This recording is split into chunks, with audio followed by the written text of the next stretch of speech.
Imagine करिए कि आप एक नैरो केव में धीरे धीरे आगे बढ़ते जा रहे हैं, इस उम्मीद में कि शायद आगे बड़ी स्पेस होगी जहां से टर्न होकर वापस बाहर आया जा सके।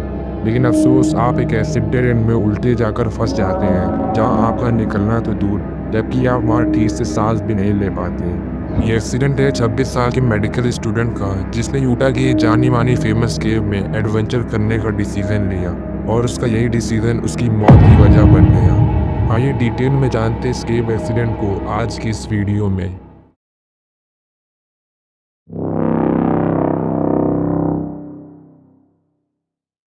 आज से करीब 15 ईयर्स पहले, यानी 24 नवंबर 2009 को, जब यूएसए में सभी लोग थैंक्सगिविंग डे मना रहे थे, वहीं दूसरी ओर यूटा की फेमस नटी पटी केव में एक 26 साल का आदमी हमेशा हमेशा के लिए फंस जाता है। मैं बात कर रहा हूँ जॉन एडवर्ड जोन्स की, जिसका नटी पटी केव को और डीप एक्सप्लोर करने का फैसला आखिर उसकी जान ले बैठा। नटी पटी केव यूटा की कैपिटल सॉल्ट लेक सिटी से करीब 90 किलोमीटर दूर सिचुएटेड है, और इसे सबसे पहले डेल ग्रीन नाम के एक केवर ने ईयर 1960 में ढूंढा था। इस नटी पटी केव में कुछ ऐसे भी रास्ते हैं जो हद से ज़्यादा टाइट और टेढ़े मेढ़े हैं, जिसमें ज़्यादातर लोग यहाँ फंस जाया करते थे। अब क्योंकि ये केव इतनी टाइट है, तो इसमें ईयर 1960 से 2004 के बीच 6 लोग फंस गए थे, लेकिन उनकी किस्मत अच्छी थी और वो सक्सेसफुली रेस्क्यू कर लिए गए। अथॉरिटीज़ को ये डर था कि कहीं आने वाले टाइम में कोई इस केव का शिकार ना बन जाए, और इसे अनसेफ डिक्लेयर करके 24 मई 2006 को इस केव को टेम्परेरीली क्लोज्ड कर दिया गया। नटी बटी केव के बंद हो जाने पर काफ़ी सारे प्रोफेशनल केवर अथॉरिटीज़ पर गुस्सा कर रहे थे। वे चाहते थे कि नटी पटी में सिर्फ प्रोफेशनल केवर को ही केविंग करने की परमिशन दी जाए, न कि अनएक्सपीरियंस केवर को, क्योंकि पिछले बीते कुछ सालों में जितने भी लोग इस केव में फंसे थे, वे सब के सब अनएक्सपीरियंस केवर्स ही थे। अगले 3 साल तक ये सिलसिला चलता रहा, फिर आखिरकार इस केव को 18 मई 2009 को दोबारा रीओपन कर दिया गया। लेकिन अथॉरिटीज़ ने इसमें कुछ रूल्स और क्राइटेरिया रखे थे, जिसमें ये था कि केवर से ग्रुप को 3 वीक्स पहले ही ऑनलाइन रजिस्ट्रेशन के थ्रू परमिशन लेनी होगी, और तो और उनके ग्रुप में 2 प्रोफेशनल केवर ज़रूर होने चाहिए। अब तक ये सब कुछ ठीक चल रहा था, लेकिन डेट आती है 24 नवंबर 2009 की। ये नवंबर के 4th थर्सडे का दिन यूएसए में थैंक्सगिविंग डे के रूप में सेलिब्रेट किया जाता है, और इसी दिन यूटा के सॉल्ट लेक सिटी में रहने वाला जॉन एडवर्ड जोन्स नाम का एक आदमी अपनी फैमिली से मिलने घर आता है। जॉन जोन वर्जीनिया की यूनिवर्सिटी में एक मेडिकल स्टूडेंट था, और इस थैंक्सगिविंग डे को सेलिब्रेट करने अपने पेरेंट्स के घर आया था। अगर जॉन जोन्स के परिवार की बात करें तो उसकी 2 बहनें और 4 भाई थे, जिसमें से उसका ये भाई जॉर्ज जोन इस पूरे एक्सीडेंट में एक मेजर रोल प्ले करता है।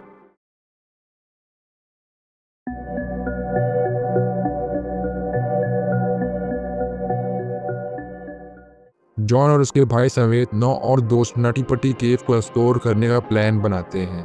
ये आइडिया सबको पसंद आता है, और रात के 8 बजे करीब वे सभी लोग नटी पटी केव साइट पर पहुंच जाते हैं। जॉन और उसके दोस्त एक एक करके इस केव में एंटर होने लगते हैं।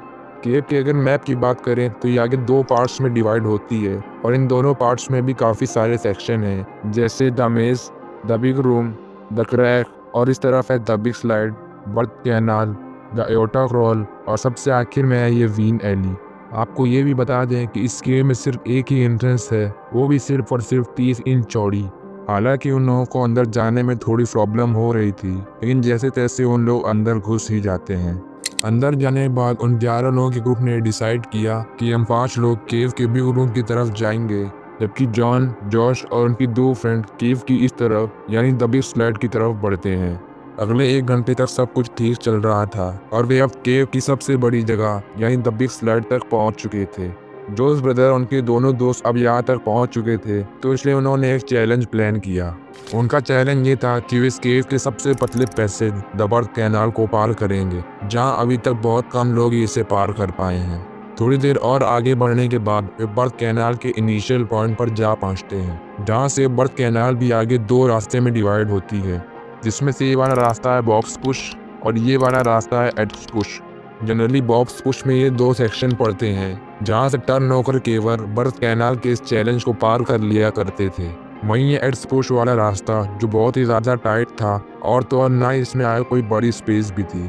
अब क्योंकि उन चारों लोगों में जॉन सबसे आगे चल रहा था, तो उसने ये डिसाइड किया कि हमें इस वाले रास्ते पर आगे बढ़ना चाहिए। शायद यही बर्थ कैनाल वाला रास्ता है। लेकिन जॉन को क्या पता था कि उसकी ये चॉइस आज उसकी जान ले लेगी।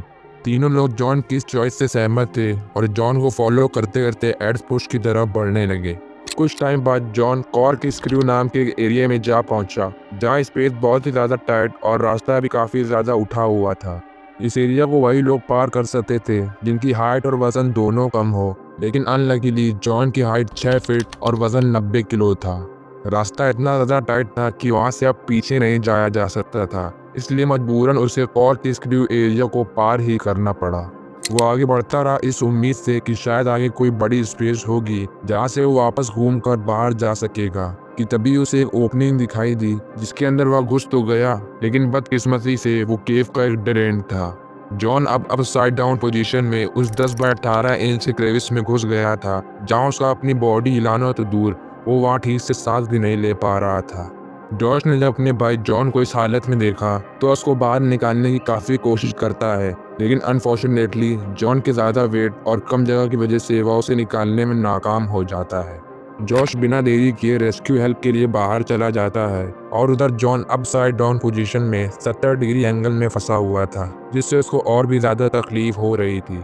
नॉर्मली स्ट्रेट पोजीशन में हार्ट को ब्लड सप्लाई करने में ज़्यादा दिक्कत नहीं होती है, क्योंकि बॉडी का 80% ब्लड ग्रेविटी के जरिए आसानी से लोअर बॉडी में सप्लाई हो जाता है। लेकिन जॉन अब अपसाइड डाउन पोजीशन में था, तो इस सिचुएशन में उसकी लोअर बॉडी तक ब्लड पहुंचाने के लिए उसकी हार्ट पंपिंग ओवरलोड हो रही थी, जिसके रीजन में उसे कभी भी हार्ट अटैक आ सकता है।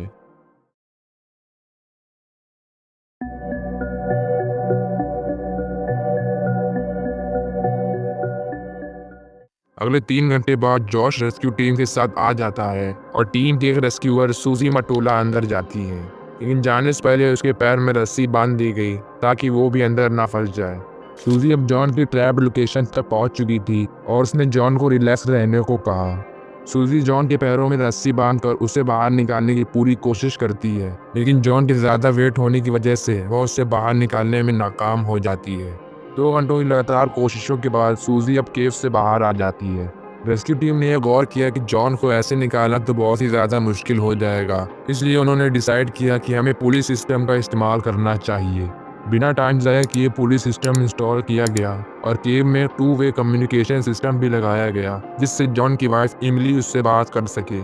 पुली के इंस्टॉल होने के बाद एक दूसरे रेस्क्यूअर को अंदर भेजा गया, जिसने जॉन की टांग में रस्सी बांधकर उसे बाहर निकालने की कोशिश की, लेकिन अनफॉर्चुनेटली उसमें से एक पुली उस रेस्क्यूअर के सिर पर जा लगी और वो वहीं बुरी तरीके से घायल हो गया। काफ़ी देर बाद जब उस रेस्क्यूअर को होश आया, तब उसे बाहर निकालकर एक दूसरे रेस्क्यूअर को अंदर भेजा गया। जॉन चूंकि अपसाइड डाउन पोजीशन में 19 घंटे से ज़्यादा देर तक फंसा हुआ था और ऐसी सिचुएशन में उसके इंटरनल ऑर्गन्स प्रॉपर वर्क नहीं कर पा रहे थे। रेस्क्यू वर्कर्स का हौसला बनाए रखता है, लेकिन जॉन अब अपनी सारी उम्मीदें खो चुका था। अगले कुछ घंटों तक ये रेस्क्यू चलता रहा। फिर जब जॉन ने हिलना और बोलना दोनों ही बंद कर दिया, तो रेस्क्यू टीम को जॉन की इस हालत पर शक हुआ। उन्होंने पैरामेडिक्स को जॉन के पास रहने के लिए अंदर भेजा, ये कंफर्म करने के लिए कि क्या जॉन अब भी जिंदा बचा हुआ है, लेकिन अफसोस जॉन की बॉडी से कोई भी सेंसेशन नहीं मिल रहा था। रेस्क्यू टीम की कड़ी मेहनत के बाद आखिरकार 25 नवंबर की रात 11:56 पर जॉन जोन्स को डेड डिक्लेयर कर दिया गया। पूरे 27 घंटों तक उल्टे फंसे रहने पर आखिरकार जॉन ने उसी केव में ही अपना दम तोड़ दिया। जॉन जोन्स की बॉडी इसी नटी पट्टी केव में दफनाकर इसे हमेशा हमेशा के लिए सील कर दिया गया।